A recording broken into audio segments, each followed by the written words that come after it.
What's up, guys? Welcome back to Wrestle Wellbeing and welcome back to a new episode of The Unseen Battles. I'm your host, Jim. It's fantastic to be back. We weren't on last week because as guests unfortunately cancelled, but we've got a fantastic guest today for you guys to look forward to. Before I get into the episode and before I introduce my fantastic guest, I want to talk about the Hot Tag Foundation. For those of you that have been here before, you know all about the Hot Tag Foundation. For those of you that are here for the first time, welcome. Make sure you hit that subscribe button, press the bell icon so you get notified when we upload as well. And also like this episode and share it with your friends. So the Hot Tag Foundation is a non-profit organisation based here in the UK that aims to share wrestling with children across Britain, particularly those in need. In essence, the Hot Tag Foundation leverages the appeal of professional wrestling to bring joy and sense of real life superheroes to children by organising things such as merchandise and toys to be sent out to the children in need, particularly those in hospital that are recovering from things such as cancer and things like that. So make sure that you go check these guys out. And also on this quick 2-minute video is a couple of QR codes with logos of local indie promotions up and down the UK. Make sure you go check those guys out. But before you check those guys out, make sure you watch the rest of this episode because it's going to be a banger. So here is the Hot Tag Foundation, guys. Ready for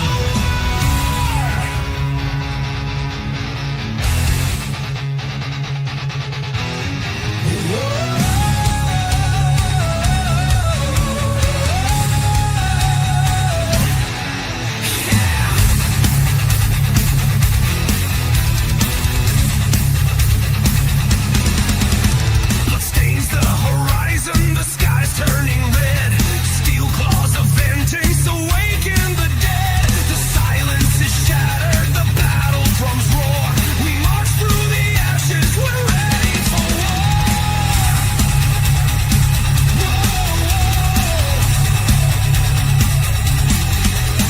No mercy, no chains, no fear in our veins. The fire ignites, we'll never be tamed. Ready for war, the thunder will break, fury unleashed, the earth's gonna shake. Raise the black flag, let the demons soar. We're forged in the chaos, ready for war.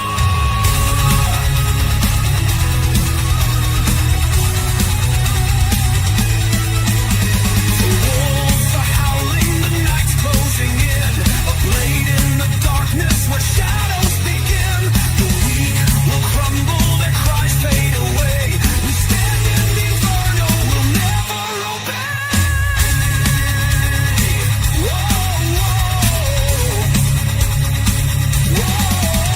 No mercy, no chains, no fear in our veins. The fire ignites, we'll never be tamed. Ready for war, the thunder will break, fury unleashed, the earth's gonna shake. Raise the black flag, let the demons soar. We're forged in the chaos, ready for war.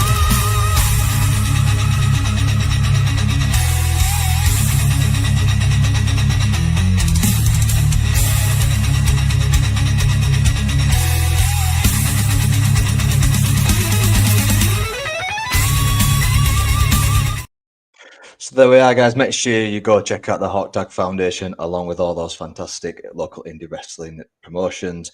But now on to today's episode of The Unseen Battles. I'm joined by a fellow podcaster. She is one of the greatest commentators in the country at the moment in time. Ladies and gentlemen, please welcome the fantastic Lucy Simmons. Oh, thank you so much for having me. I mean, I definitely think that's definitely not true what you just said, but thanks anyway. I appreciate the kind words. No problem. So I've got to say, Lucy, you're probably one of the most popular guests that I've had recommended to the show. I think I've had about 10, 15 people recommend yourself. Oh, that's lovely of them to do that. And yeah, it means a lot to me because I've listened to the podcast and I think it's brilliant what you're doing. So yeah, I'm really chuffed to be invited. Thank you so much. Really appreciate that. So obviously, guys, as you can see just behind Lucy on her green screen, she is the host of the Too Sweet Wrestling Podcast. Make sure you go check those guys out. I'll make sure to leave the link in the description. Thank you. So Lucy, I want to start off the way that I start off most of my interviews with my guests. What is your earliest memory of professional wrestling? What was it that drew you to professional wrestling? It's hard to pinpoint because it's quite funny actually. I believe that the first ever wrestling show I went to was when I was 14, and it was in Barrow-in-Furness, which is near to where I'm from, and it was this American wrestling show. They travel around the country. Every town's had them. I Because there was a trend going on Twitter, like everyone share your first ever experience in wrestling.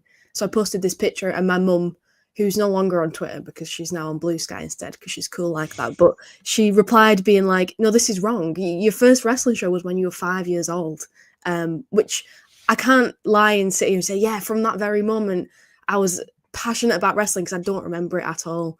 But this was in a Haven holiday park I believe it was in Berwick, which is just a seaside town, just a classic holiday camp wrestling show. But I don't remember it at all. But apparently, that's my first ever exposure to wrestling, and I have seen photographic evidence of it, so she's not just making it up. But I don't remember that at all. But other than like going to shows, I just remember my uncle he's so into wrestling, and he had a big influence on my life, and I grew up sort of with my cousins basically like as my siblings, so they would watch it with my uncle, and then we'd watch it together, and they were really into it. That's how I remember getting into it. He was really into Big Daddy and Giant Haystacks, so we'd be having like a family gathering, like a family party, someone's birthday, and he'd just stick it on the TV in the living room and force everyone to sit and watch it. And yeah, I have very fond memories about that. So yeah, I feel like that's my first memory of wrestling. And then when I was about 11, that's when I really started to get into it, and I watched it in my own time. I had a TV in my bedroom, so I sort of watched it. I think I was a little bit embarrassed about it. I didn't really want other people to know I was watching it, so I just sit and watch it by myself in my room, and that's sort of really kicked off from there into this obsession that's gone a bit too far. Especially, like I mentioned, 14 is when I went to my first wrestling show, and then that's also when I sort of got online, like on Twitter and things, and getting involved in the fandom, meeting people through that, get like sort of hearing about British wrestling, and that was a thing, and really wanting to go to shows, but my mum wouldn't let me because, I went to go to a Progress show in London, and the What Culture shows that they put on WCPW, because all my friends were going to them. I was like, Mum, please can I go to London? And she was like, you're 14, you're not going to London by yourself to meet all these strange people from the internet. Don't be daft. Which seemed really cruel at the time, but looking back, it's definitely the right thing to do. But I'm still friends with all those same people today. But yeah, that's a roundabout way of answering your question there. Yeah, fantastic. So that sound. So could you tell us sort of like who the first couple of wrestlers that you saw that really captivated you as you were first getting into wrestling sort of thing? Yeah, absolutely. I mean, it's got to be CM Punk. So, like I said, I was about 11, so this was around 2011, 2012-ish sort of time, and he was huge. He was this anti-hero. He was the cool guy who everyone, looked up to, and he just had this way about him that was obviously, I mean, everyone knows who CM Punk is. I don't need to explain his appeal because obviously he was very popular. But yeah, especially when you're a kid, and Estelle and I talk about this on our podcast a lot, just his appeal was very, very universal, especially to people like us. So him, and also AJ Lee, of course, she was this tomboy who I really identified with, and she wasn't like other girls, and she was proud of that. And it wasn't about how pretty she was or anything. It was more about what she can do in the ring, which was very inspirational to me at a young age. So yeah, I'd pinpoint them too. It's crazy to me that they're back in wrestling now. I never thought we'd see the day. It's crazy. But yeah, they're the two I would definitely single out.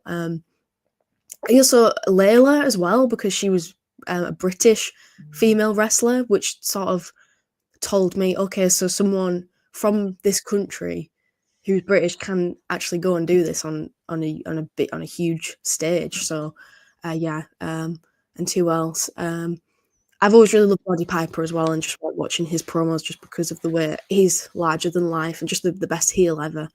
And then shortly thereafter, I mean, Dean Ambrose and the Shield, they were so cool. They were very trendy, and they were so edgy and mysterious. I particularly loved Dean Ambrose, and then I really started getting into Cesaro because of his in-ring work, and Claudio still is today probably. I say probably, it vacillates a lot, but he's still definitely top of my list of my favorite wrestlers. Trying to think if there's anyone else. No, I think that's it.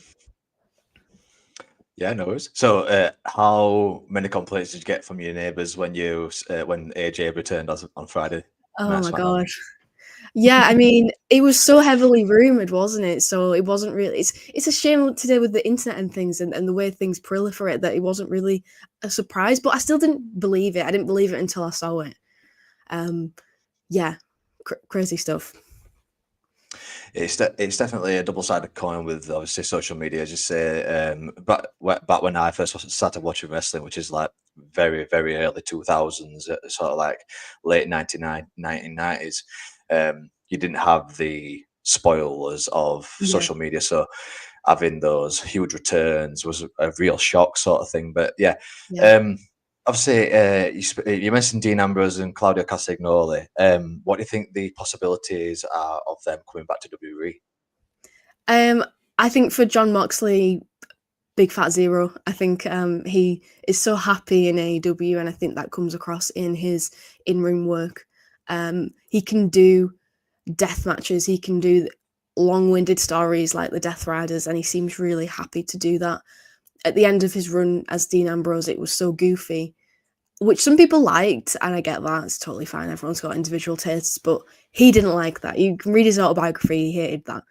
And he's very happy in AEW. He has a lot of creative freedom, and he has a lot of financial incentives, which he deserves. So yeah. In terms of Claudio, I mean, he's a bit of an enigma. I feel like he really keeps to himself, so it's hard to say. But I'm inclined to say probably similar because, again, he can be more like himself.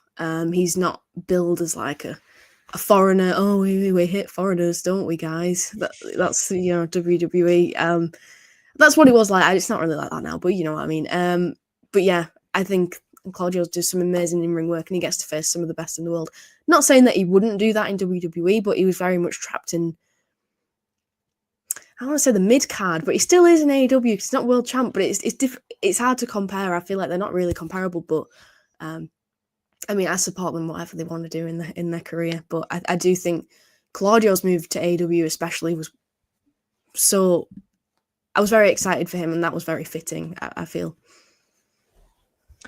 Definitely. So, if they were to return and you were given the pen to do the booking, who is the top 3 matches that you would book for both of those guys to have? Oh wow, what a good question. I mean, gosh, I mean, as a Shield girly, I'd have to run back Dean Ambrose versus Seth Rollins. Rollins, are we right? Am I right, ladies? But yeah, that. I mean, if AJ Styles was still wrestling WWE, I know his future is very much up in the air at the moment. AJ Styles versus Claudio versus Moxley, like put him against everyone. That's going to be an instant banger. Sami Zayn is one of my other favorite wrestlers. Claudio versus Sami, the first ever match ever on the WWE Network, historic and absolutely amazing. Their series was just fantastic. So yeah, I'd run that back. Kevin Owens as well. I mean, everyone. I'm not picky. They can fight everyone. Absolutely fantastic. No worries. So obviously, as you know, you are a commentator for quite a lot of the promotions up and down the UK. You're also a fellow podcaster. What inspired you to choose those paths, and what was the biggest challenges that you faced when you decided to become a podcaster and you became a commentator? I guess to answer that question, I'll start from the beginning. So So when a couple years after my first wrestling show in Barrow, which was an American wrestling show, which was, it was fine. No disrespect to any of the workers on that show, but it was what it was, like pretty crap. And I was like, well, if I want to go to indie wrestling shows, I'll probably have to wait till I go to uni and go to them in Manchester or whatever. And then one day my friend, she went to my best friend, Charlie, shout out. She's probably not listening. Shout out to her. She went to a different sixth form to me, and she met three guys who turned out to be wrestlers. It's Lucas Neon, Will Carter and Teddy Ray, and they invited her to go watch them wrestle at this company called Knockout Wrestling in Barrow-in-Furness. And she, knowing I was a huge wrestling fan, said, "Oh, should we go?" And I was like, "Well, probably suck, but okay," because I was so close-minded because I had no idea what to expect. And I went along and it was brilliant. It was literally the best thing I'd ever seen. It was like Monday Night Raw, but better and in person and up close.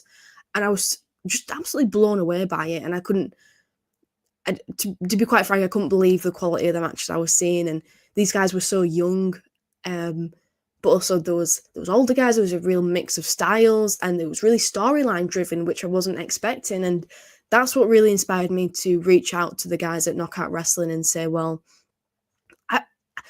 I kind of got some skills in like writing, so maybe I can help you to tell these stories, because I looked at their social media and they were doing some fantastic content on there and really elaborating on the stories they were telling and trying to sell tickets like through Facebook. That really inspired me. I was like, maybe I can help them do that. So I reached out, and I don't really know where I found the confidence to do this, but I just messaged their Facebook page and said, hey, like, I've written some, because at that point, I've always been interested in journalism, and I'd written some articles just for fun about wrestling. And I said, well, do you maybe want like a reporter to write some articles for you? Like, I'll do it for free. I would really like to help you with this, and maybe you can post them on your social media. And they actually replied straight away, which I wasn't expecting. I was expecting to get ignored. And they said, yeah, sure. Like, they asked to see some examples of what I'd done. So I sent them, and they were like, yeah, this is exactly what, like, this sounds great. Let's do it. So that's how that started. And I did things like show reports, predictions, top 10 matches of the year type content, which was just so much fun to write. And I had a lot of fun doing it. And then one of the wrestlers, Rick Marcus, was then a couple of years later trying to set up a new wrestling promotion in Morecambe called Odyssey Pro Wrestling. And he reached out to me and said, we think your writing is great and we want you to do the same thing for us, but also would you consider being like an on-screen interviewer type role? And I was like, oh, that sounds scary. I don't want to get my face on the camera. Like, that sounds horrific. But I knew it was a huge opportunity and I couldn't say no to it. Like, as much as I wanted to back away out of fear and anxiety, I just had to say yes. So I did. And that was, the best decision ever. And all my thanks to Rick and everyone behind Odyssey, Ethan and Liam and Ryan as well, for believing in me with that and trusting me with that. And then, sorry, this is a very long-winded way of saying that this eventually led to doing commentary, because through doing that, I met Chris Brooker, who he was an on-screen heel role at Odyssey. Evil man, but actually behind the scenes a really delightful person who would help us produce the promos. So he gave such brilliant advice to the wrestlers on how they can improve when they were doing their interviews with me. But he also gave me some pointers too. And so, yeah, I met him through that. And then he was doing a commentary gig for Atomic Pro Wrestling, which was this brand new wrestling promotion in Liverpool. But then he got booked for a commentary gig and couldn't make it because that's his main hustle. And he recommended me. And a little bit of context, just before that, I'd gone to a commentary seminar that was hosted by Chris. So he sort of knew that I wanted to get into it. So then he recommended me, and that was the first full show I ever did on commentary. And I did one match at Odyssey before then, because Simon Hill, who was the commentator, was getting involved in the ring. So I replaced him for one match. That was my first ever time on commentary. So yeah, the guys at Odyssey really did trust me a lot to do their reports, to then do the interviews, and then eventually transition into commentary. I can't even explain how nervous I was. I was sat there just watching the show, waiting for this match to come along where I had to go up to the commentary desk. And I just couldn't relax. I couldn't enjoy the show. I felt like, oh my God, what am I doing here? I couldn't eat all day. I was so scared. But again, it was just another one of those moments where I was like, I'd be so stupid to say no, because I really want to do this. I really, really want to do this, but I'm just scared. But it went sort of okay. I was with Mark Adams, who is like, I can't sing his praises high enough. He's one of the best commentators in the UK. He's been doing it for a very long time, but he's so generous and kind with his advice and guidance towards myself, and he basically carried myself through it. So when you're asking about like the barriers and things, I think myself was the main barrier, just being anxious and not having self-belief, but also knowing if I say no, I would regret it. So it's just about like, it was about getting my foot in the door somehow, and that it's just about luck in the right place, the right time, and the right people. I just got very lucky that Knockout Wrestling gave me a chance to do writing for them, that has sort of snowballed into what we have today. And then in terms of doing the podcast, I mean, that just has started because so when I went to university, Lancaster University, they've got a pro wrestling society, and I met Estelle on the very first meeting, and yeah, we were just instant friends. We're the only two girls there, and since then, that was 6 years ago now, we've just been really close friends, and we would just bond over AEW mainly. So that's mainly what we talk about on the podcast, and we'd send each other so many voice notes talking about wrestling, dissecting it, analysing it. And we were like, God, this is like content. Why don't we turn this into a podcast, like jokingly? And then we were like, actually, that's not a bad idea. So then we actually did do it. But I think Estelle and I are very similar, and our main sort of obstacle or barrier that stopped us from doing it for so long was like, it needs to be right, it needs to be perfect. We don't just want to chuck a load of shit content out there. We want to do our research. We want to make sure we're using the right setup and we've got the right software, etc. So and also just self-doubt, and like, it's very vulnerable. I mean, you know this as a podcaster, putting yourself out there, putting your face on the internet, it's really nerve-wracking. So getting over that was a big step for us, and it's gone pretty well. We're really happy with the way it's grown. But mainly it's just about having fun. As soon as it becomes not fun, we never want it to feel like a chore or like work. We do it because we enjoy it. I'm very grateful that I have the opportunity to talk about wrestling so much because it is my passion. I feel very strongly about wrestling, and to get to spend so much time at shows or talking about it on podcasts,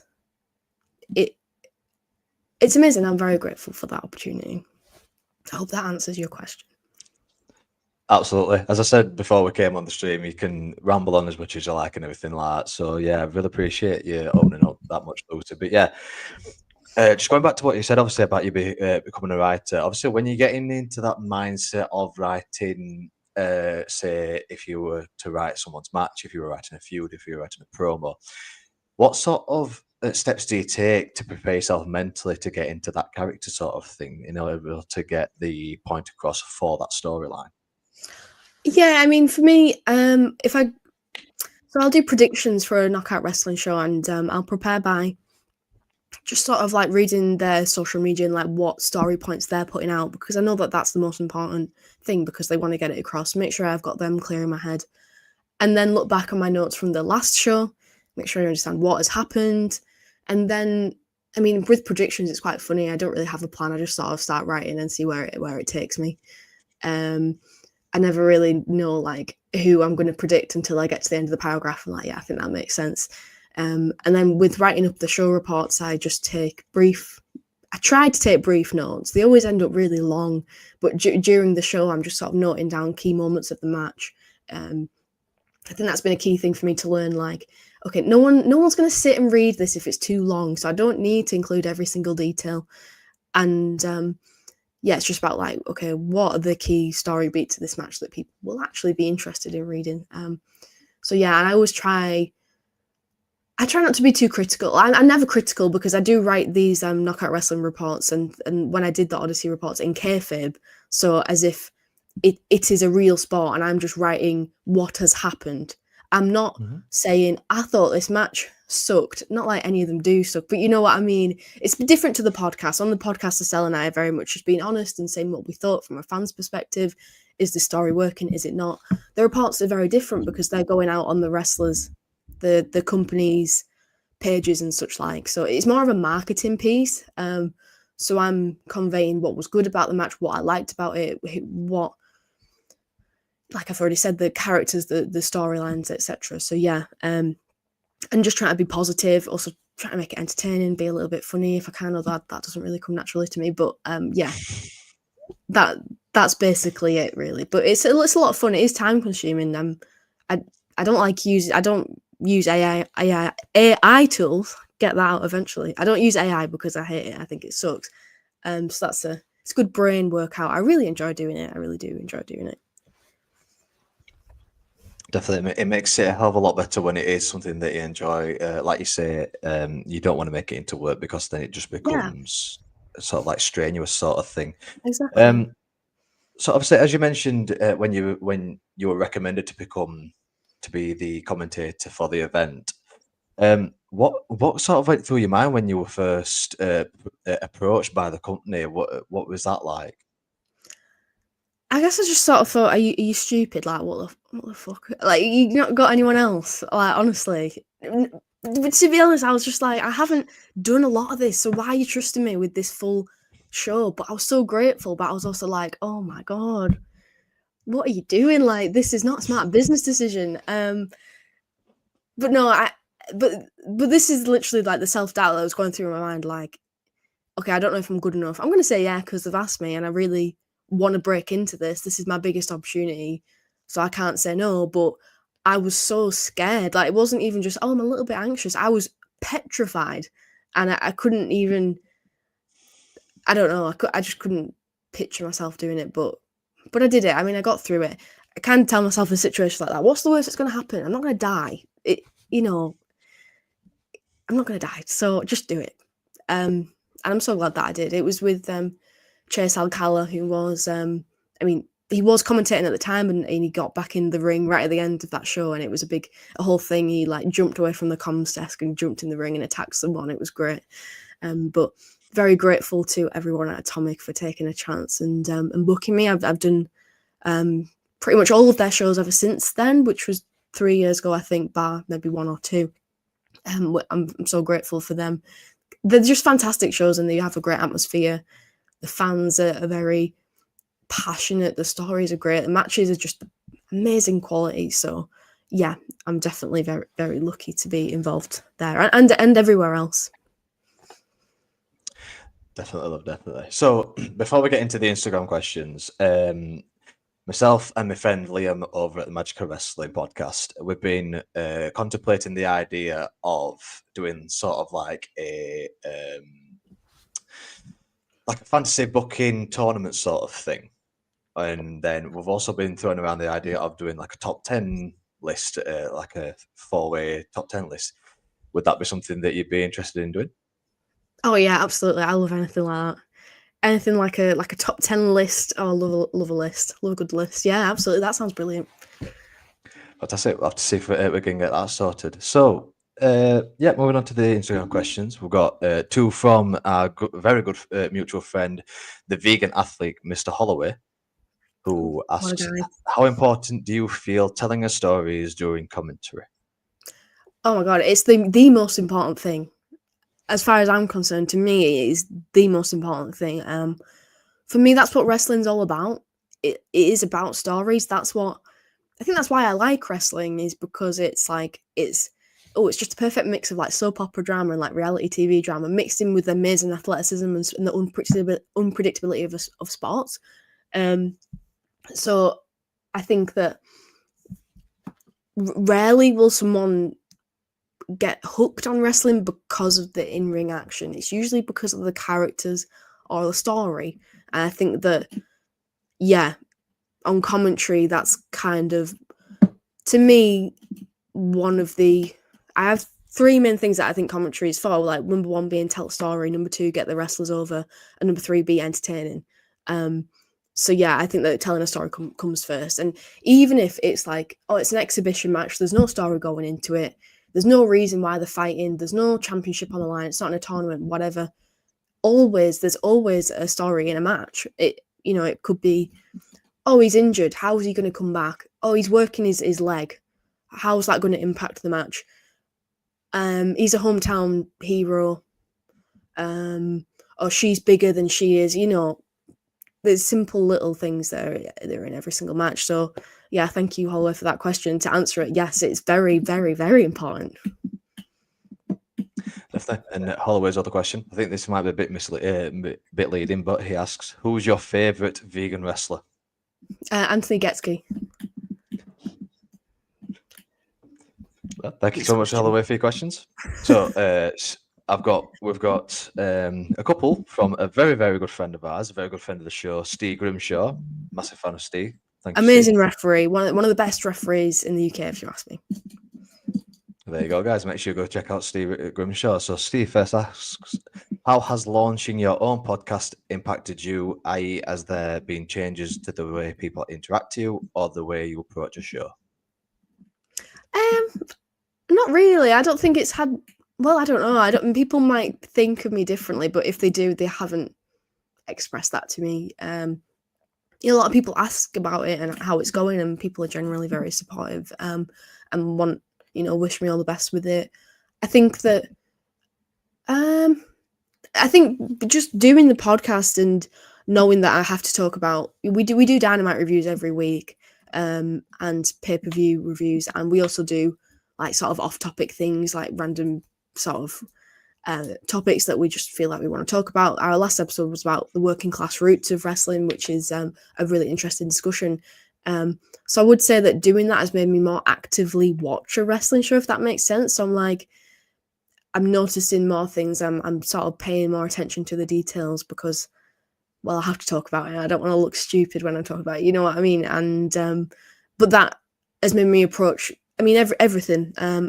I used to get asked for feedback from wrestlers, and I wouldn't even know what to say to them. Like, well, I'm not qualified to give you free feedback, but now I feel more comfortable doing that because, I've sort of practiced those skills of dissecting a match and what worked and what didn't, and then expressing that on the podcast. So yeah. Fantastic. Next question from Steve is, how has being so involved in your university wrestling club prepared you for your role in the industry? Oh yeah, very much so. That was a brilliant time in my life. So I was vice president for a couple of years and then president for 1 year, and it was brilliant. Just an excellent experience all around.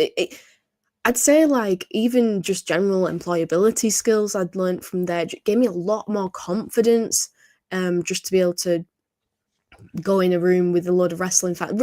One, realize that I'm actually not that weird. It's not that weird to like wrestling. There's other people who do, and like that was great to find those friends through that, and made me feel at home at university, which was brilliant. And then just to be able to practice skills like public speaking and organization, marketing, like try to get people to sign up to our society and delegating tasks, etc. And we attended some Odyssey shows as a society, which was really fun.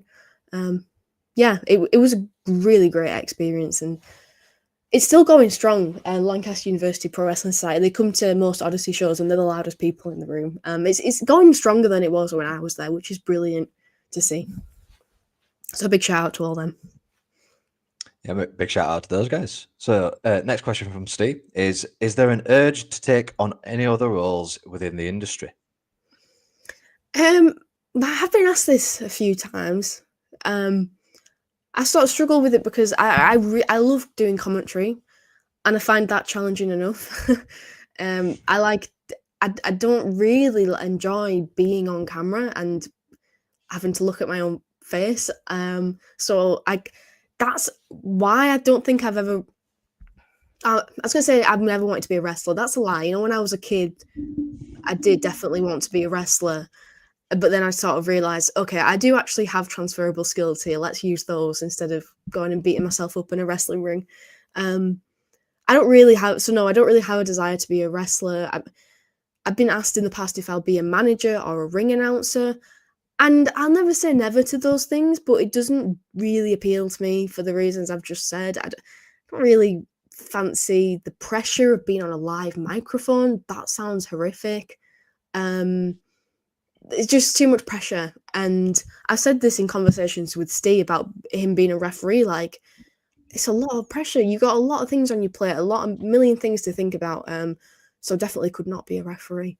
But yeah, like I said, never say never to those things. But I'm not in a rush to do them. I'm very content with what I'm doing currently. Well, I think I speak for everyone, Lucy, that knows who you are when we say that you're fantastic at what you're doing. So we Oh, really thank do you. understand. Oh, I So appreciate that. Thank you. last one from Steve. Obviously, Steve's quite an avid contributor Oh, to the channel. I think what a guy. we All spoke these before we questions. came on. Yeah, we spoke before we came on, saying that I think the record for Steve at the minute is 6 or 7 questions. So he's limited until at 4, which it's Maybe not you becoming the should. Steve Grimshaw show. Yeah, definitely. You should rebrand. But maybe, Steve, you should rethink your career, become a journalist instead, because clearly you got the desire to ask all the burning questions. To be fair, they are quite good questions as well. So the last question from Steve is: how important are the roles of safeguarding officers in wrestling, and why do you think we don't see that many? Wow, that's a loaded question, Steve. So I think it's very important. I wrote my master's dissertation about the speaking out movement, and basically concluded that there needs to be more safeguarding in wrestling, and because it's an unregulated industry that is dominated by like freelance workers and companies that sort of run quite precariously. It's difficult to regulate the industry, and there's not many safeguarding measures in place. So I think it's very important. I think I maybe just answered the second part of the question. That's why we don't see many, just because of the nature of independent wrestling being what it is. So yeah, I'm sorry. Can you give me 1 second? I'll be right back. Yeah, of course. So Yeah, of sorry course. about this. No, it's no worries.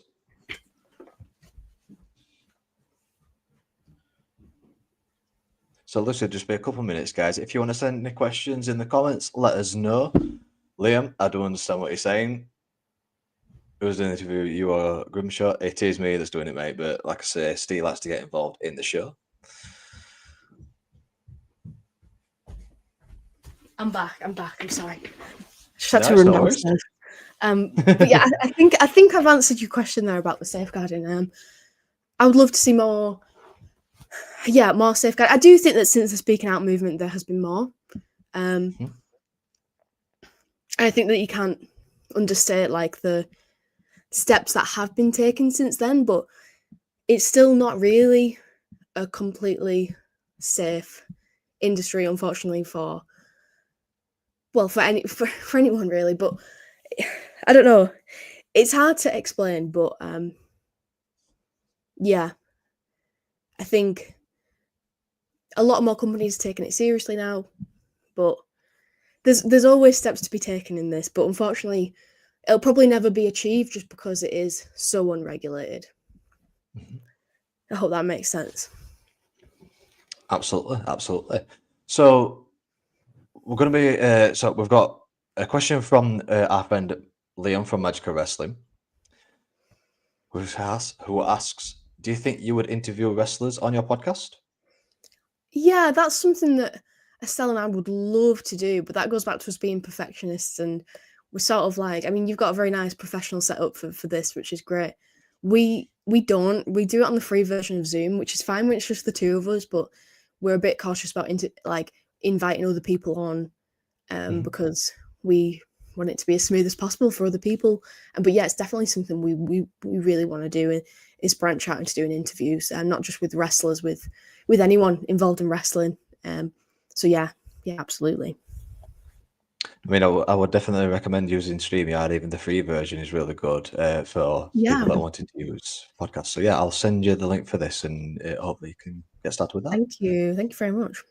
No problem. So yeah, thank you so much, guys, for your questions. If you have any more whilst we're on the podcast with Lucy today, make sure you send them into the comments, and I'll put them to Lucy, time depending.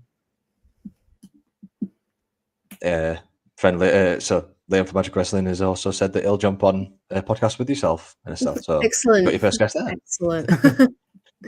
Right, guys. So This is the part of the interview where we're going to get a bit deep with going into the mental health side of things. There is a disclaimer in the description below. Make sure you go check that out if you are in a position of suffering with your mental health. Questions that we're going to be posting to Lucy today can get a bit deep and a bit tough. So if you do find yourself getting a bit upset or anything like that, just try and reach out to someone. If you are struggling, reach out to someone. If it's a friend, it's a family member, whoever it may be, talking is the best thing to do. So, Lucy, if you're okay, we'll jump straight into the questions. Yeah, let's do it. Okay, here we go.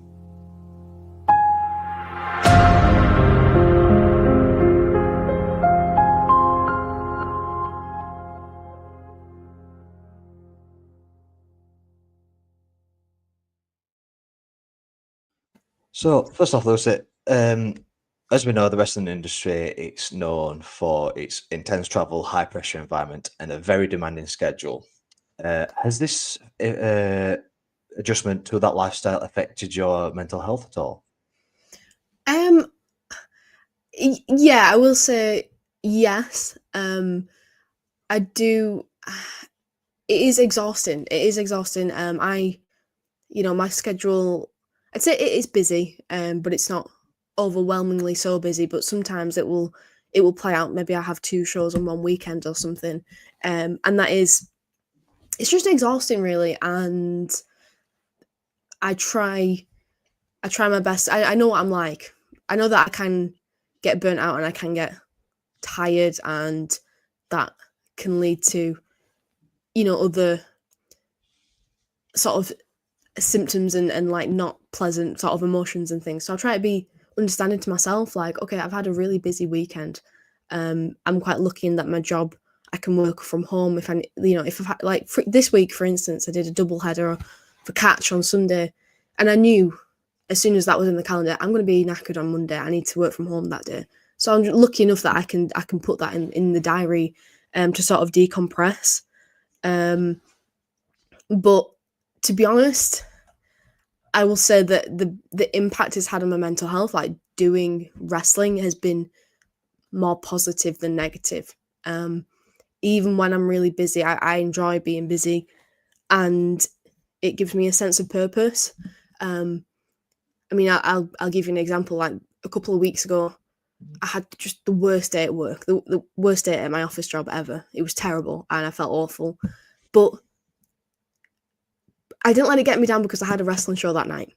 It was on a Friday, and I knew that as soon as I clocked off, I was driving straight to the venue, and it was a really silly show. It was the Nash Boat Show in Leeds, which it was really ridiculous but so fun, and I just knew, okay, I've got that to look forward to. So I'm not even thinking about the stuff that's stressing me out, making me anxious, making me upset. I'm just thinking about that at the end of the day, and I'm going to see people that I like at the show. I'm just going to get locked in on commentary. I'm just going to do my best, and that helped me. That made me feel better, because I think sometimes when you've had a bad day, like doing a social event, for me especially, feels a bit like a burden. Like, that's the last thing I want to do when I've had a bad day. I just want to sort of curl up in a ball and hide myself from the world. But it's strange. I've sort of realized in myself that wrestling's become the opposite to that. That's the thing I want to go and do when I'm feeling down, because I know it's going to make me feel better.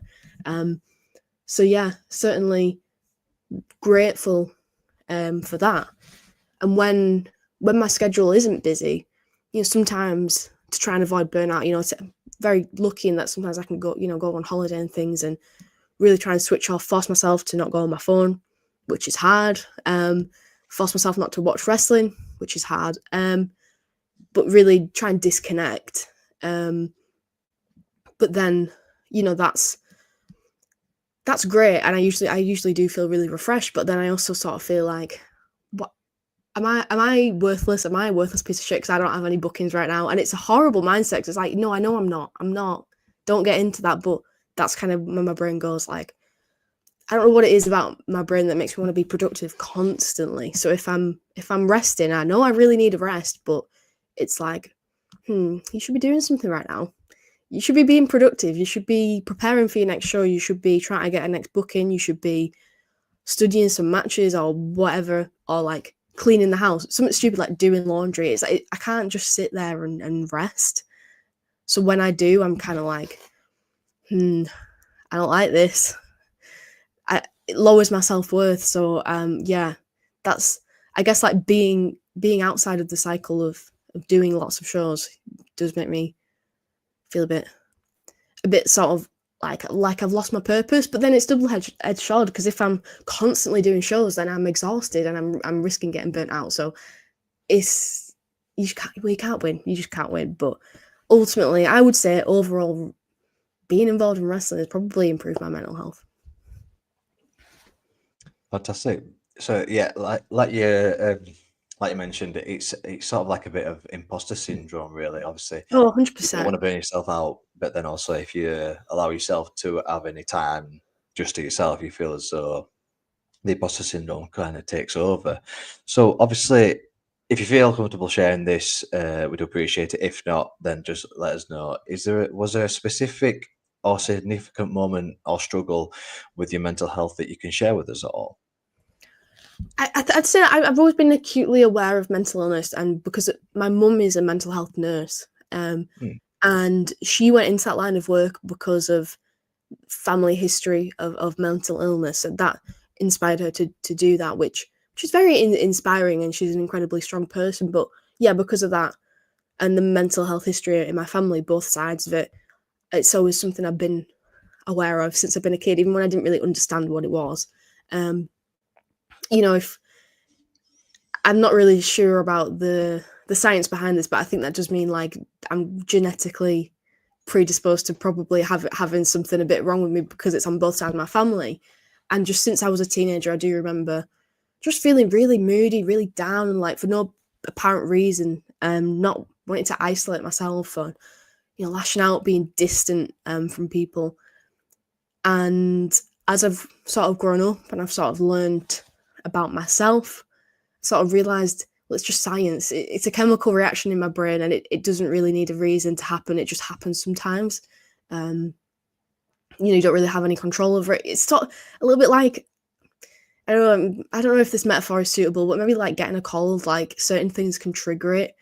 Like it could be cold weather, or like with mental health might be like trauma, or like something sad, or something that's triggered you. But it can also be totally out of the blue for no apparent reason, but it's also chronic and it recurs. So, I consider myself very lucky. For me, it's not persistent. I'm not medicated currently, but I think, I don't know, I like to think that if I ever did get to that point, like I could get help. I don't believe it's a sign of weakness. I know and love a lot of people who are, who get help, but I would say like during the pandemic is when it was definitely my lowest point, and I know it was for a lot of people.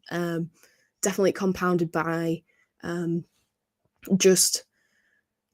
just started at university, and then it kicked off in like sort of January, and I had to go live at home again. As I just got my first taste of freedom at uni. I was really loving my life. I'd met my partner. I'd met loads of amazing friends. I was going out all the time in the wrestling society. And suddenly that was all taken away, and I had to be at home all the time. And, I come from a single parent household. And like I mentioned, she's a mental health nurse, so she's a key worker. So she was out all the time. So I was pretty much just on my own. And I found that really difficult to cope with, to be honest. And I didn't know how to get help, and I didn't. I just raw dogged it. And it was just a really shit few months. And that's definitely the worst I've ever felt. So yeah, I mean, it's just lack of interest in anything, like just feeling hopeless, feeling constantly moody. Yeah, but I think I get microdoses of that now, every now and then, but not, I guess, not to that extent. But it's easy to say that in hindsight. But yeah, I think I'm aware now of like what can potentially trigger it for me, and like, although it obviously can strike out of nowhere, like I mentioned, but I think I'm quite in touch with, like I've already mentioned, like the intricacies between my mental and physical health. So like, if something in particular, like I'm worried about something, or it's stressing me out, it'll be rough, and I might lose sleep over it, but it'll pass and I'll be okay. Like once the event, like I mentioned earlier, like I just try and tell myself I'm not going to die. That's the worst thing that's going to happen. I'm not going to die, and it's going to be okay. We'll get past it. It might be really hard. It's easier said than done, but in general, that. But like if I don't sleep particularly well, or I've had a really busy day at a wrestling show the night before, like that's going to make me feel like shit for one day, and I probably will be really irritable and moody and depressed that day. But a good night's sleep will usually fix that, and I can just tell myself that we can get through this. If I've not eaten enough or I've eaten like shit, I'm going to feel sluggish. If I'm dehydrated, I get irritable. If I haven't moved my body enough, because, well, it's a horrible cycle. You feel depressed, so you don't exercise, but then you don't exercise because you feel depressed, but that makes the depression worse because you're not getting. Again, it's just science. You're not getting that blood flow to your brain. You're not activating the feel-good hormones. So then it's like, well, I just need to take myself out for a stupid mental health walk, and you really don't want to, but it's going to make you feel at least a little bit better. But it's very conditional. And I hate that. I hate the fact that it's conditional. If my house is a mess, I feel like shit. But when I feel like shit, I don't want to clean up. And then that can sometimes lead to like crashing out over like one tiny little inconvenience, like or burnt my tea. I've spilt a drink, something like that, and I'm suddenly like, it feels like the world comes crashing down, even though it really doesn't matter. But yeah, like I know the steps it takes to sort of, I sort of put it this way, like manually produce some serotonin. I know what that takes, but like when you feel like shit, it's easier said than done. And then you get stuck in the spiral of like, oh, I feel horrible. I'm a horrible person. No one likes me. But it's like, I know it's not true, but that's just the spiral that you get locked into. But sometimes all you need is reassurance. Like, bless Ian, that's my boyfriend, just for putting up with me and just give me that reassurance. Like, no, I don't hate you. Yes, you've been a pain in the ass today, because I am a pain in the ass sometimes. I know I am. Like, he sees the worst of me, but he still loves me. I still don't really understand why he puts up with it, but he does, and that's the most important thing. Yeah. Fantastic. Yeah. End of the day, the people that come into your life, especially your partners and everything like that, they know what they signed up for. So if it's one of those things.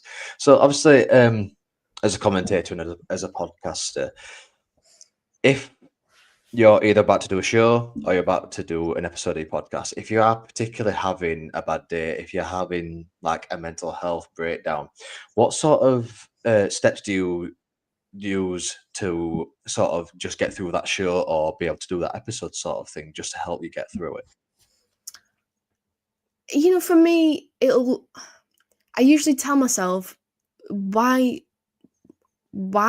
are you dreading this? Because you really wanted this. You really wanted to do this, and you've worked really hard to be able to do this. So I try and tell myself, like, you would be really gutted if this opportunity got taken away from you. So you need to try and be grateful for it. I mean, extend myself a bit of grace and allow myself to feel the feelings that I'm feeling, but also just kind of a bit of a reality check, like, you can do this, and you've done it before, and it's going to be okay. Usually, and like I say, like, it usually does make me feel better, and I know it's going to make me feel better, even if, for some reason I'm particularly dreading it, feeling really anxious. I know that I'm going to be fine when I do it. I'm going to feel great afterwards. So just reminding myself of that. I'd say that, like, usually my main, I guess, issue would be the anxiety and the self-doubt and the imposter syndrome. The way I tackle that is just by being super fucking prepared, like over-preparing, overthinking, probably you could call it.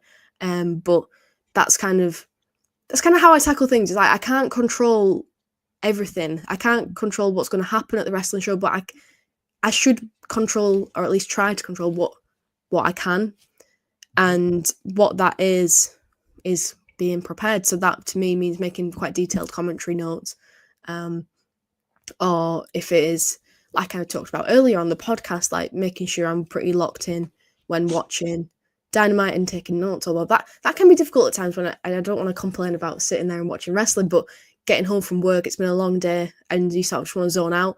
But I'm trying to lock in. I'm trying to watch Dynamite. I'm trying to not look at my phone. But yeah, that's the way I approach it, and just doing everything I can to make sure that I've done everything I can to be prepared. That helps me to ease my anxiety a lot. Definitely. So, obviously, as we know, your podcast is a platform for your own voice and the voice of others, such as Estelle.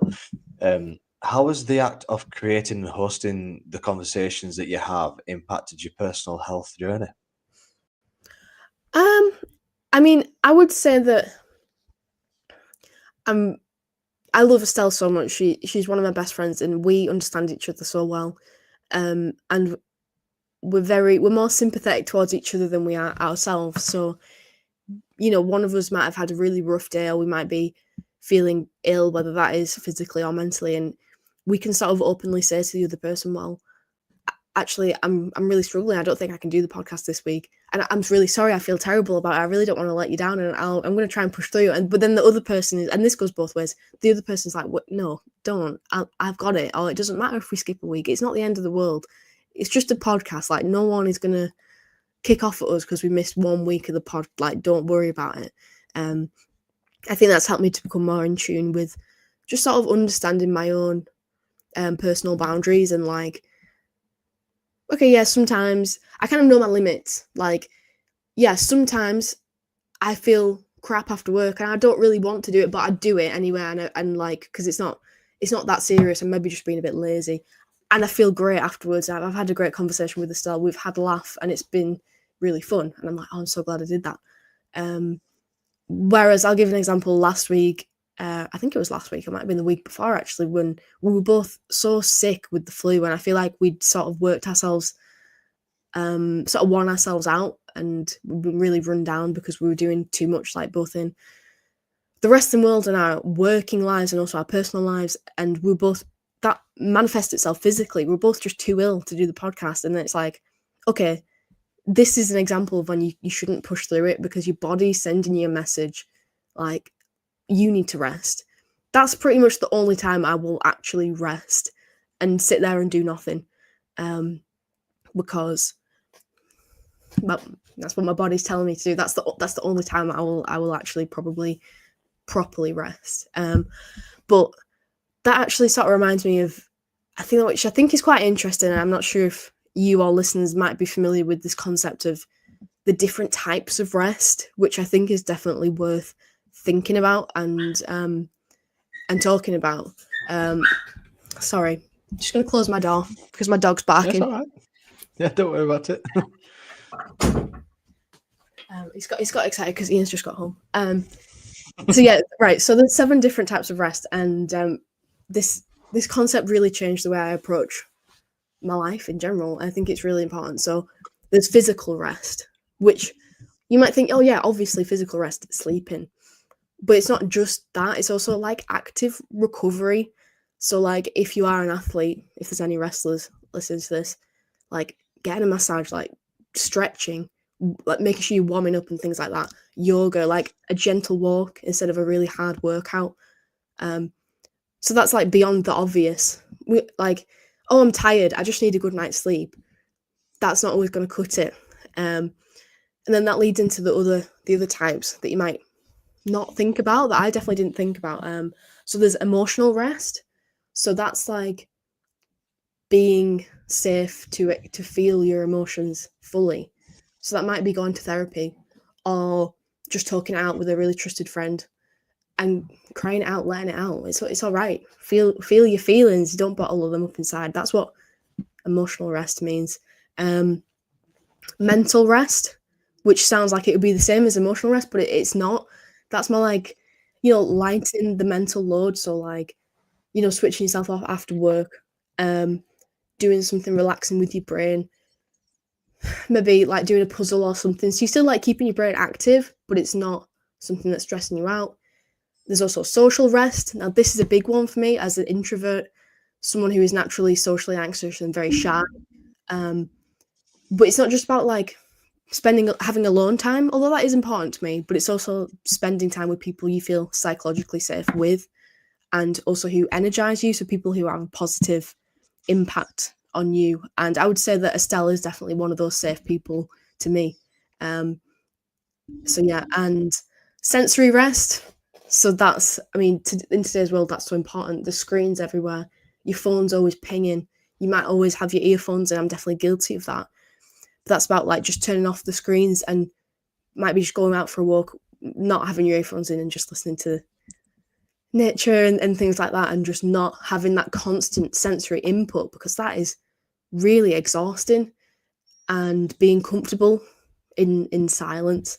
And then the last two, I think, are a bit more abstract. But there's creative rest, which also is really important to me as well, because as a person in a, I'd say like creative field of work in wrestling and in my professional life, I work in marketing. It's really hard to be creative all the time, even though it's sort of a skill.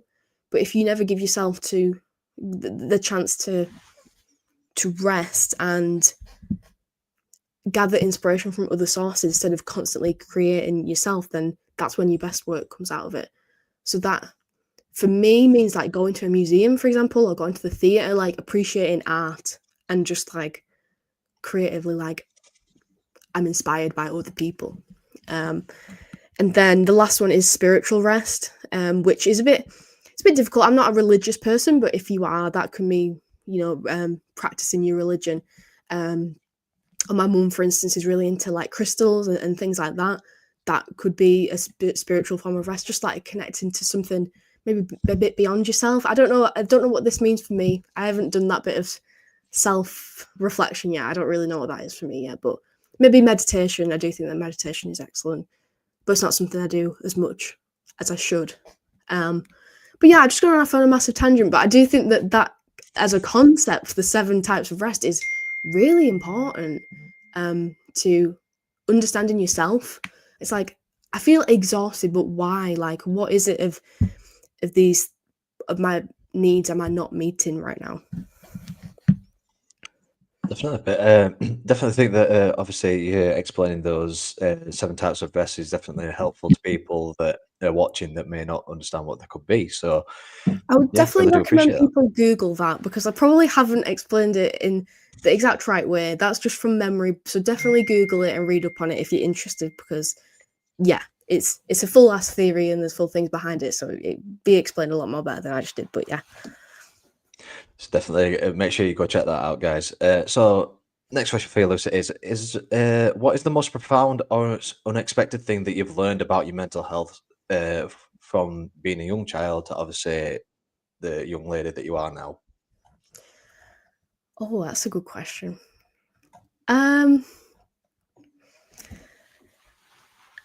I think, I don't know. Maybe, I think I might have already said it at the start when I said that it's literally just science. It's a chemical reaction in my brain and I can't control it. It doesn't make me a bad person. I do sort of tend to get stuck in this horrible cycle of being like, I'm actually a very lucky person. Like, I live with my partner in our own house. We've got a dog who loves us unconditionally, and he's always really happy to see me, and he always wags his tail at me. And it gives me a reason to go out on a silly little mental health walk and surround myself in nature and things. And my house is warm. I've got food on the table, right? And I don't typically have to worry about like money and making ends meet. But if I did have to worry about that, we've both got amazing families who we could turn to, and like safe places there that we could go to if we really needed to. If I hit crisis point, I've got a lot of amazing people who I could turn to for reliable advice, like my best friends Charlie and Estelle, who I've already talked about. I've got a great family, and yeah, but which is great. But this compounds feelings of guilt where I'm feeling down for no reason. I'm like, and it's like self-hatred. It's like, I don't know what the word I was looking for there is, but you know what I mean. Like, just what don't you realize there's nothing wrong? There's nothing wrong. So what's the problem? Like, don't you realize how lucky you are? Like, why are you being so ungrateful? what's wrong with you? It's just a terrible cycle, like negative thoughts. But yeah, I think what I've tried to do is just extend some grace to myself. Like, it's all right to feel shit. Everyone does. It's normal. Doesn't make you a bad person. Just doesn't make you a bad person. Like, that's it. I don't know. There's also another piece of advice that I picked up, which I think was from the same person who taught me about the 7 different types of rest, which is like, if you're having negative thoughts and being too hard on yourself, just stop yourself and think, would you speak to your best friend that way? Would you tell your best friend you're stupid, or whatever it is, sort of negative thoughts you're dealing with, or you're lazy, your body looks like shit, you're ugly, whatever it is? Like, no, you wouldn't. You would not say that to someone else.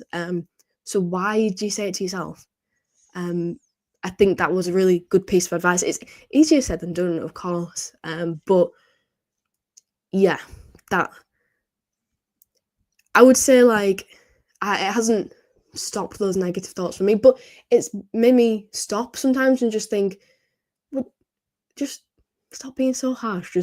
You wouldn't say that to Charlie or Estelle or Ian or anyone. You wouldn't say that to anyone, so just stop it and just be a bit easier on yourself. I think from definitely being a kid and being a teenager, like, that's been a big change, and just being self-aware. And yeah, I'm gonna have down days, and that's all right, but I'll get through it.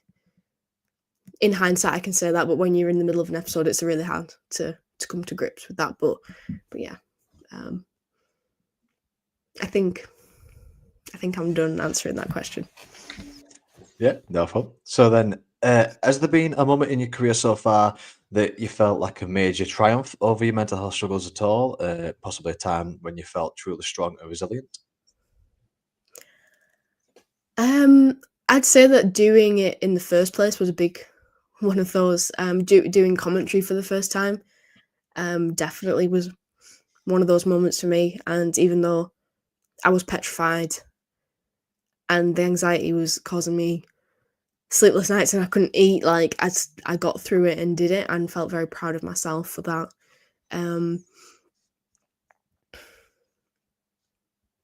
Yeah.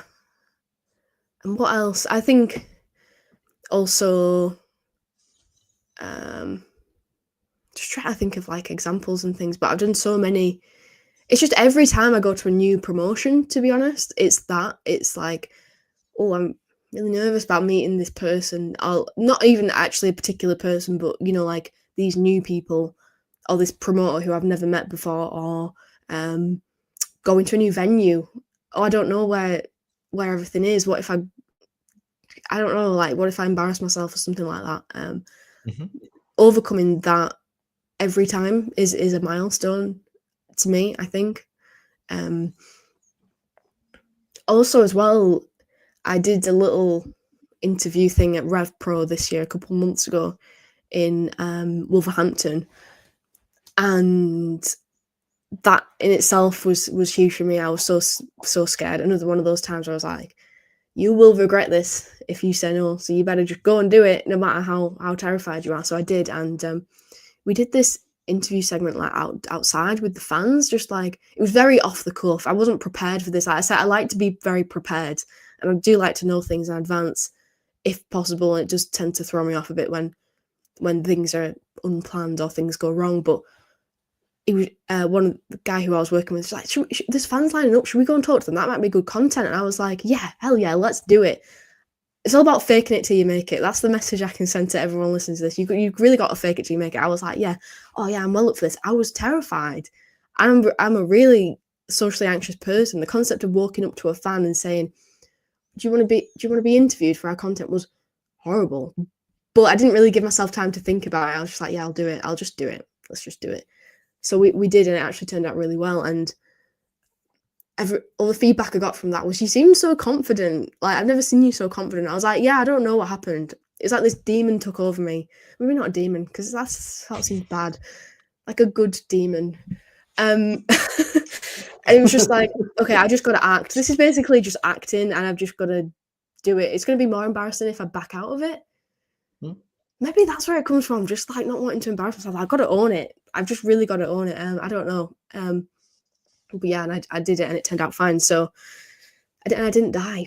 Wow, can you believe it? I said that was the a big main thing. one. Yeah, exactly.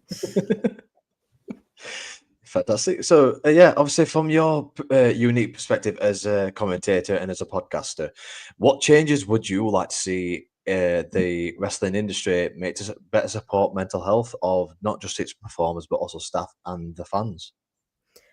Yeah, excellent question. I think what we talked about earlier with Steve's question in terms of like safeguarding definitely comes into it.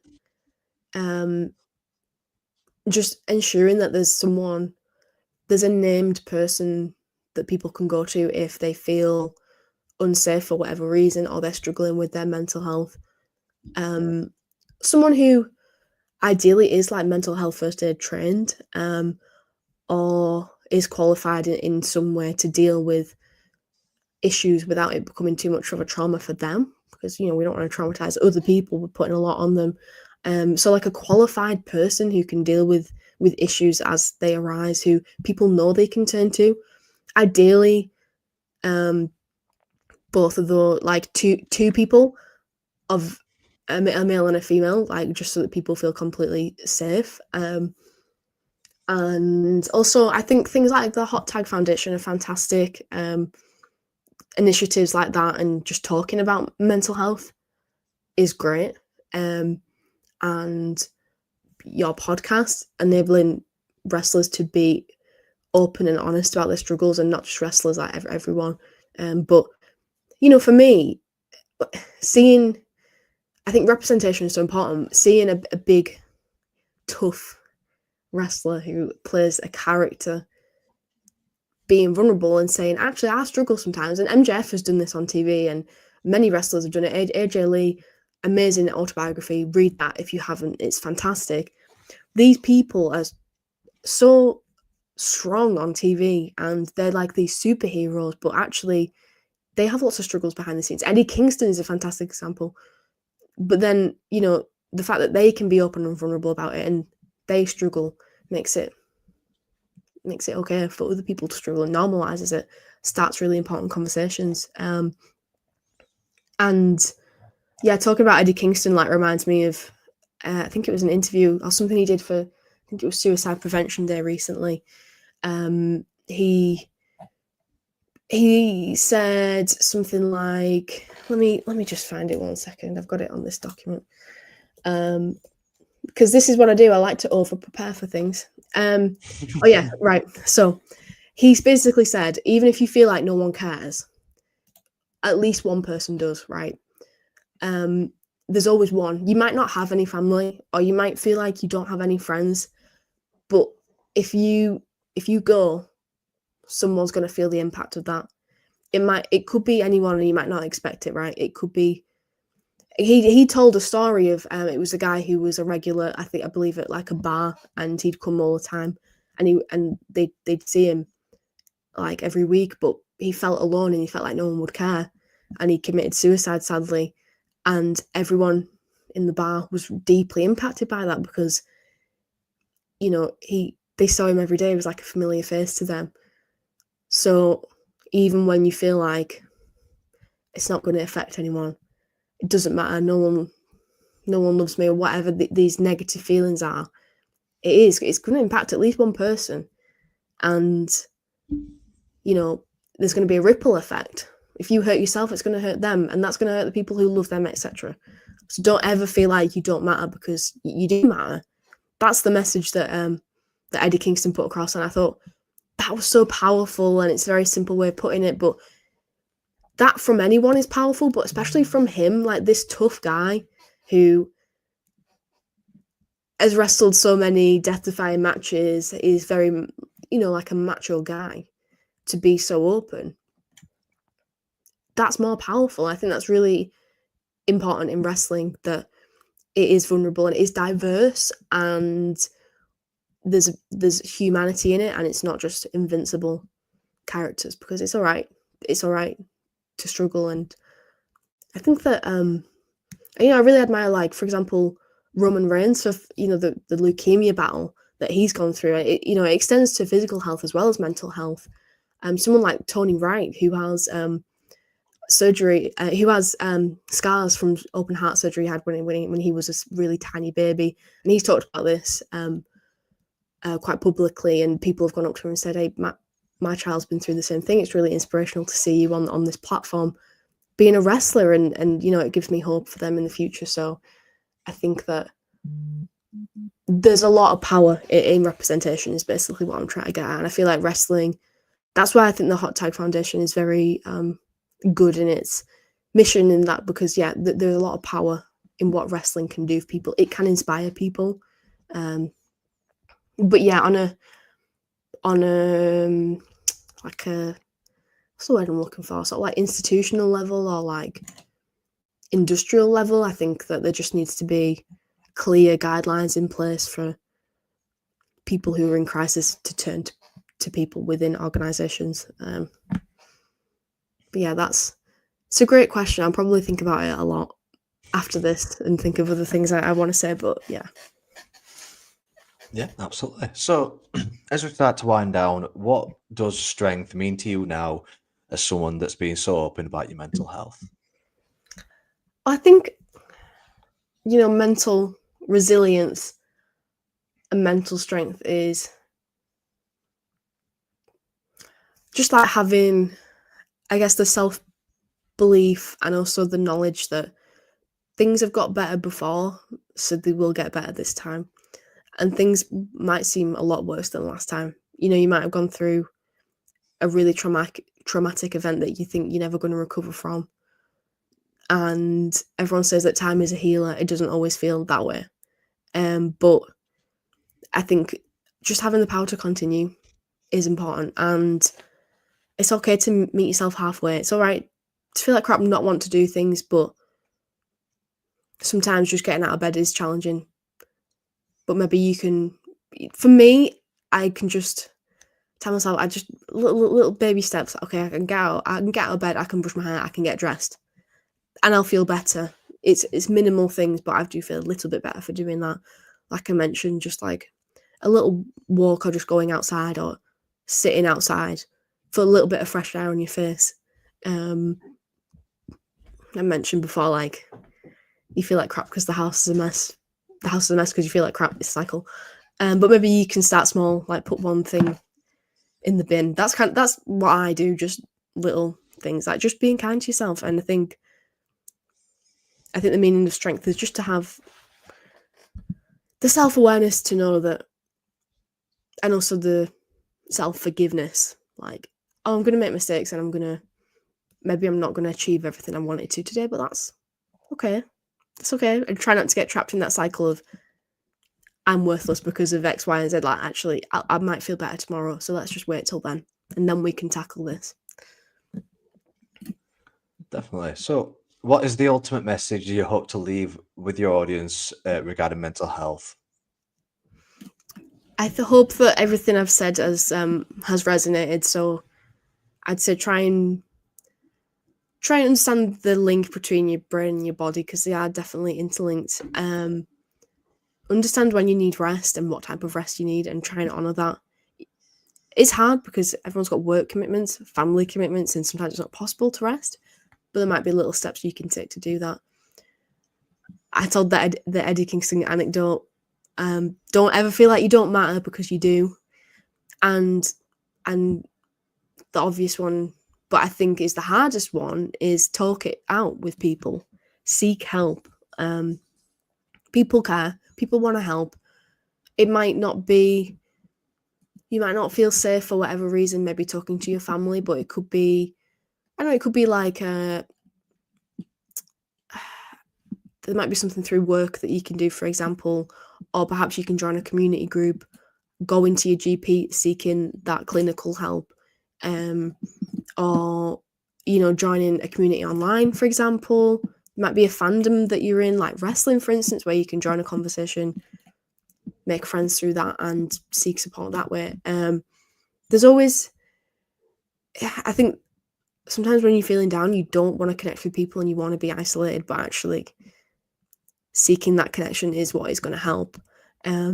So, you know, it's a cliche, but I do feel better when I talk about my feelings. Like, I just, whether it is simple as just ranting to my friends, like, I've had a really, really hard day for this reason, or just being honest, like, I feel down for no particular reason, or whatever it is. And, you know, there's always someone there who will be like, yeah, I get it, I've been there, or, you know, you can get through whatever. You just seeking help, and don't be afraid to go to the doctor if you feel like you really need to do that, because there's no shame in it. That's what doctors are for. I'm a big advocate for going, like, no matter what it is, might be mental health, might be some embarrassing, like, physical health condition. I've got IBS and ulcerative colitis, so I talk about poo all the time. Yes, it's embarrassing, but just, that's what medical professionals are there for. They're not going to judge you. The first time of doing anything is the most difficult, but after that, it'll get easier every time. And you can apply that to everything in life. For me, like, you know, doing commentary, it gets easier the more you do it. The first step was the hardest. Seeking help, the first step is the hardest, but, you know, once you've taken that first step, it gets easier after that. Or reaching out to someone, or telling someone, being honest with someone, hey, I'm really struggling. I feel suicidal. Can you help me? That's really hard to do, but once you do that, it's a big weight off your chest. So, or whatever that might be, you apply that to anything in life.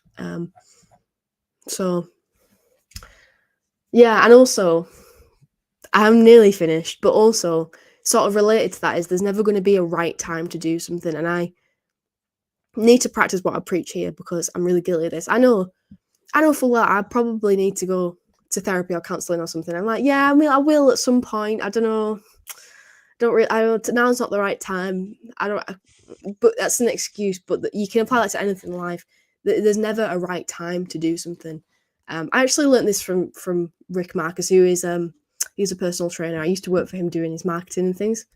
And one of his key messages is, like, to people who are thinking about starting their fitness journey, is like, you'll always have an excuse not to, right? There'll always be like a holiday coming up, or Christmas, or, oh, it's too cold out. You'll always have an excuse. There's no perfect time to start it. The perfect time was tomorrow, so just do it now. And I think you can apply that to any sort of journey that you're going on, whether that is a physical health journey, a mental health journey. Like, for me, I know that I need to seek help. I need to go to counselling probably. I need to start doing a bit more, like, meditation and mindfulness. I would like to go to the gym, but I'm too socially awkward to walk into a gym, and I feel like everyone will be looking at me, and I feel self-conscious. So that's why I haven't, but I know I need to. I need to go on my phone less. I really need to cut my screen time in half.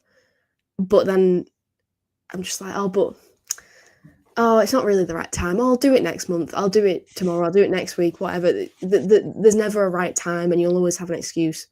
So and again, it's way easier said than done, and I need to follow this advice myself. But, you know, just do it. Stop delaying. There's never going to be a perfect moment for anything. So you might as well do it as soon as possible. I think that's got to be the best advice that anyone's ever said on this podcast, to be fair, Lewis. So, yeah. Really? No, It's not. I appreciate that. Also, I just want to let you know that you've actually surpassed Steve on the time schedule of the podcast. Suck it, Steve. Only joking. It's not a podcast. I mean, it's not a competition. Life is not a competition. This is another thing. You should always be competing against yourself, not other people. Don't compare yourself to other people. Just try and be better than the past version of yourself. But yeah. Anyway, Steve, suck it.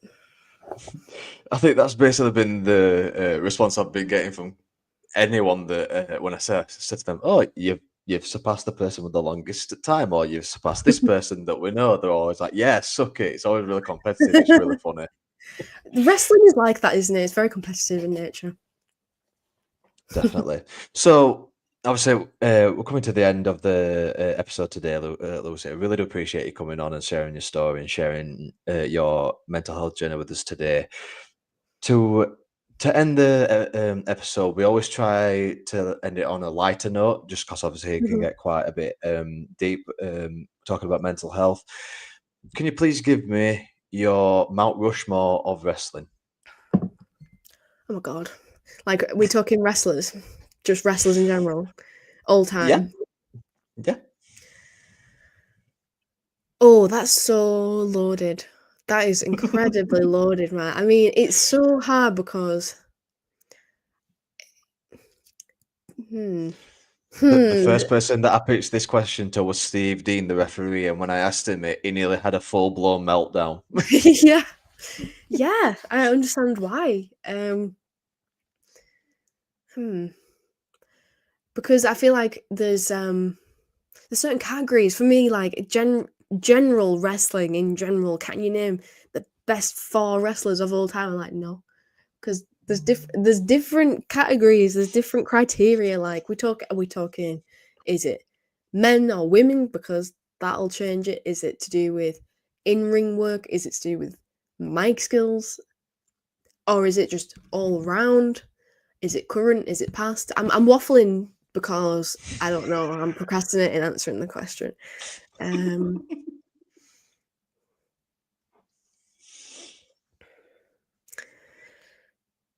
No, I can't. I don't know. I can't. No, because I just want to, like, oh, I can say something really clever, like say some really obscure wrestlers and make myself seem really clever, but like that would be stupid. Because I'd make it a bit easy for you. Yeah, go on. So I want a man and a woman, a male wrestler and a female wrestler, one from AEW and one from WWE. Oh, okay. Okay, so that, like, current then, I suppose. Yes. Oh, okay. I'm racking my brain. You know what, I think I'll go very subjective and, like, for me. So we talked about my journey. Let's talk about wrestlers who are integral to my journey as a person, right? That's how I'm approaching this. I'm trying to narrow it down as much as possible.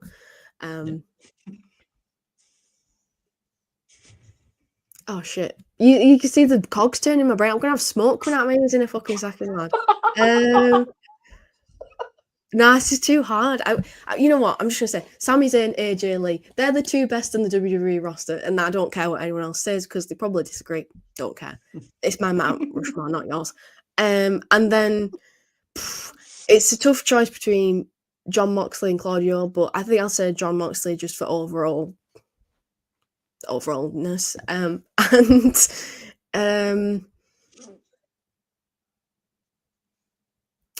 Oh, I like the whole women's division in AEW. I think it's really strong. We'll go Willow Nightingale just because I love her, and that's it.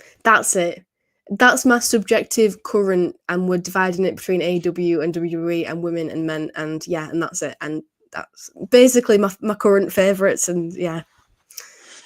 I need to really think about this. Maybe we'll get a better answer out of me at some point, but yeah. Absolutely fantastic. So yeah, guys, that has been the Unseen Battles with Lewis Simmons. Absolutely fantastic guest. Make sure you go check out Lucy on her Instagram. Make sure you go check out the Too Sweet Wrestling podcast as well. Absolutely fantastic podcast over there, guys.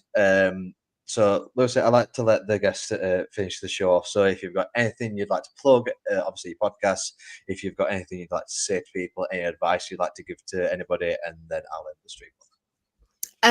Yeah, so you can find the Too Sweet podcast. It's spelled like this, 2WO Sweet. It's on YouTube and Spotify, and I have a lot better opinions on wrestling than what I've just expressed, and better articulated as well. And also you can follow me on X and Blue Sky. It's at Lucy Simons. Yeah, that's how you spell my name. And also my Facebook page. So yeah, go find me there if you want. That's it. Fantastic. Again, Lucy, thank you so much for joining us. Make sure you tune in tomorrow, guys, where we have the rescheduled interview that should have been yesterday, but the guest was unwell, where I'm going to be speaking to Adam Jellett, who is a PT that helps fans achieve their dream of possibly becoming wrestlers or just want to get fit like wrestlers. He'll be joining us at 4:00 tomorrow afternoon. But as of today, Lucy, thank you so much for joining me. Thank you so much, Jim. Absolutely no problem. I hope you take care, guys. Hope you have a lovely rest of your day, and we'll see you guys later.